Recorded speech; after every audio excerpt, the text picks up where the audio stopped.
crisis. We won't go into that.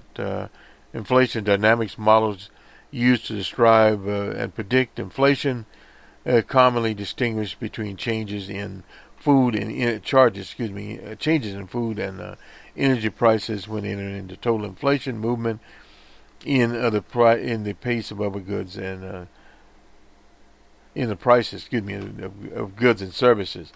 That is core inflation. Decomposition is useful because food and energy prices can be extremely volatile, no doubt about that. Not as volatile lately. And depending on factors that are beyond the influence of monetary policies, such as technological and political developments, they have played more in the policy than ever before. The Fed's inflation objective is defined in terms of overall changes in consumer prices.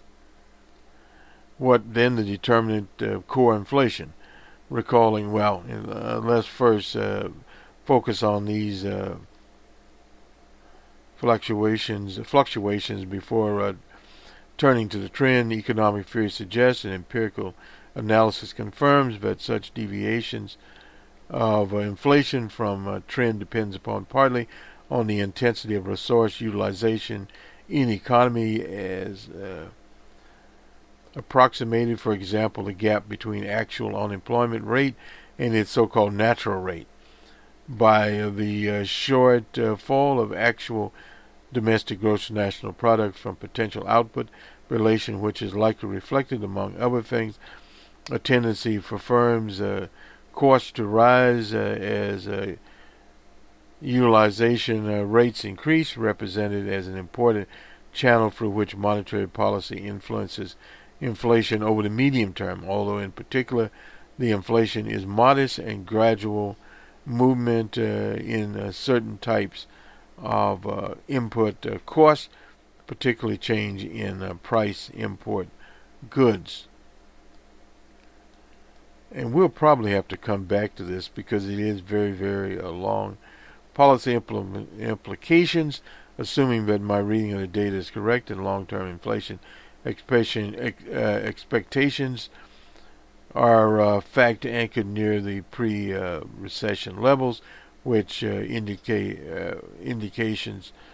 does that the preceding description of inflation dynamics has inflation outlook and have for the dynamic framework suggests that first that much of the recent shortfall of inflation from a 2% objective is attributed to specific factors which are likely to prove to be transitory, as the solid we won't get into that because we don't have the presentation up here.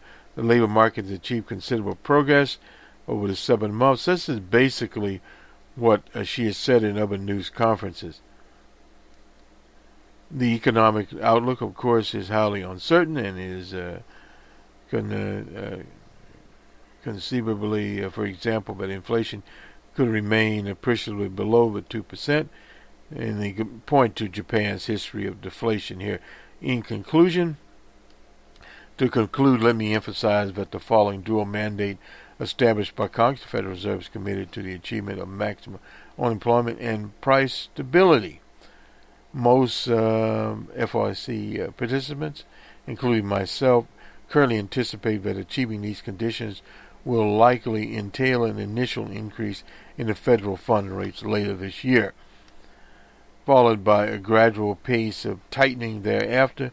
But if economic conditions surprise us, our judgment about the appropriate monetary policy will change. Now, this was from the Market People, and she has a number of references here to Ben Bernanke monetary policy since the onset of the crisis.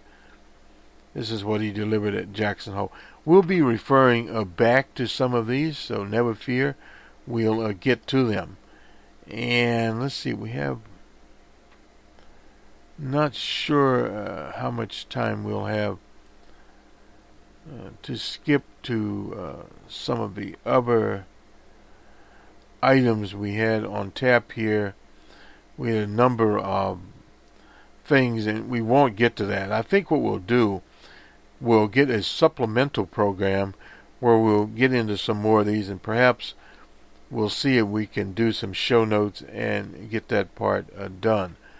Let me go now to the BBC. Well, wait a minute here. This is revised. This is embargo. This is released on Friday. The gross domestic product, the value of goods and services, increased at an annual rate of 3.9% in Q2 as of 2015, according to the third estimate. The first estimate, real GDP, increased 0.6%. So a little bit different here. We want to get this in. The increase in real GDP in the second quarter primarily reflects positive contributions from exports, non-residential fixed rates, state government spending. Real GDP increased 3.9% in the second quarter after increasing the 0.6%. We talked about that.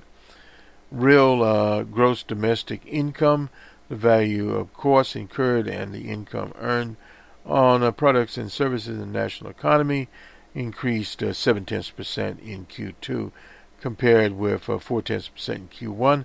The average real GDP and the average real GDI, a supplemental measure of U.S. economic activity that equally weighs there, increased 2.3% in Q2 compared with 0.5% there. Real domestic purchases increased by 3.6% compared to, that's in Q2 compared to 2.5% in Q1. Price index for gross domestic product, which is measured by a purchase of U.S. residents, increased to 1.5% in Q2, contrast to a decrease of 1.6% in Q1, excluding food and energy. Naturally, she talked about this. Current dollar GDP, market value of goods and services produced by the nation, increased 6.1%, or $264.4 billion in Q2,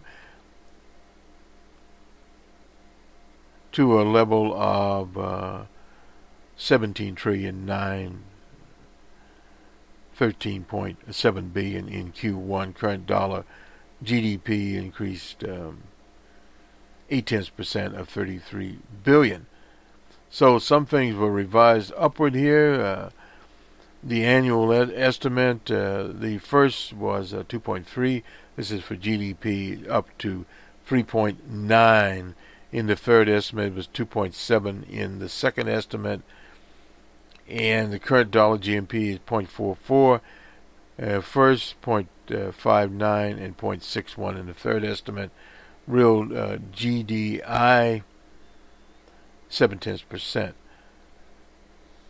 Corporate profits, let's get to it very quickly here, increased at 7.4 billion in Q2, in contrast to 123 billion in Q1.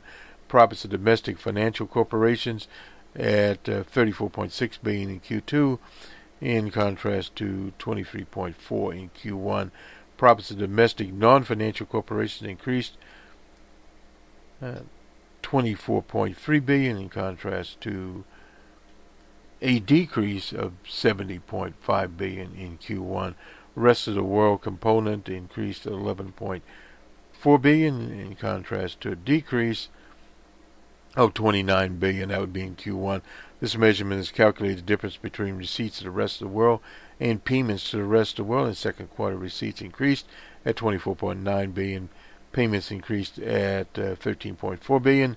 Taxes on corporations increased 31.3 billion in Q2, compared with an increase of 5.5 billion in Q1. Profits after taxes increased 39.2 billion, in contrast to, that would be in Q2, to a decrease of 128.4 billion in Q1. Dividend increased 1.2 billion in Q2, compared with an increase of 6.3 billion in Q1. Undistributed profits increased by 38 billion, in contrast to a decrease of 134 billion in Q1. Net cash flow, IVA, Internal funds available to corporations for investment increased at 48.1 billion, in contrast to a decrease of 135.4 billion. Okay. Profits of domestic financial corporations increased 34.3 billion in Q2, in contrast to a decrease of 3.1 billion in Q1. Profits of domestic non-financial corporations increased 17 billion, compared with an increase of 117.3 billion in Q1. The second quarter increase of profits of non-financial corporations primarily reflected an increase in other financial industries that was partially offset by a decrease in retail trade industry. A small increase in manufacturing reflected an increase in durable goods that was offset by an increase by non-durable goods. And this does it for the Fed. Let's go to the BBC and do the numbers. We're running a little later here, but nonetheless, I suppose we are running along here. And let's just grab a couple of things here from the business sector. Models of BMW sales halted in Switzerland. They've halted sales there, and we'll just get this as a setup piece on the German economy.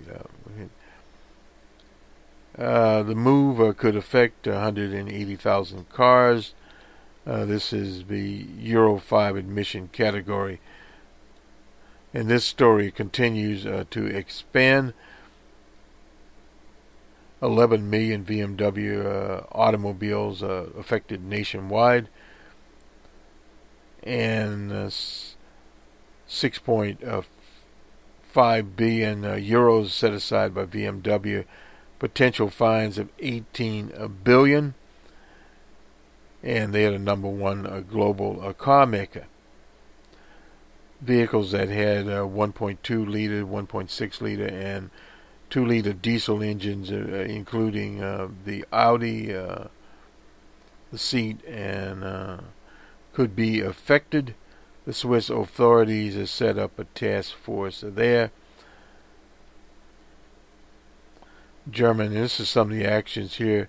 In the U.S. Environmental Protection Agency, the Justice Department and regulators in New York have launched criminal investigations. In Germany, the Transportation Minister sent a fact-finding committee to Volkswagen in the UK Vehicle Certification Agency to rerun lab tests. Spot checks to be carried out in Italy on 1,000 diesel vehicles. Random checks in France on 100.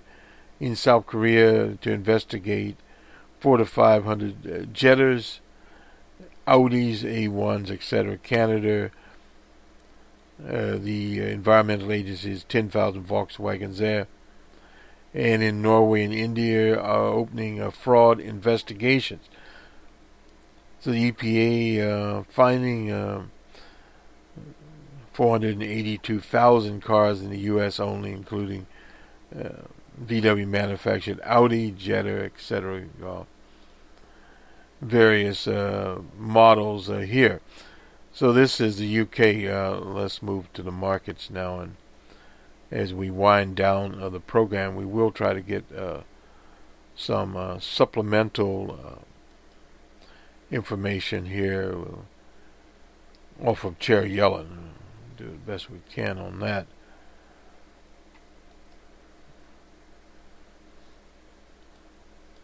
Nonetheless, this is Friday unless otherwise noted, and if they're negative, we'll say they're negative.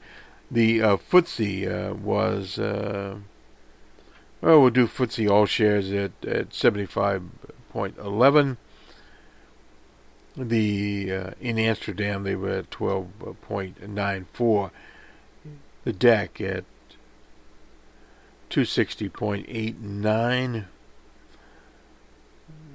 And in Paris, they were at 133.42. In Brussels at 80.50. In Madrid at 228.10. In Zurich at 27.87.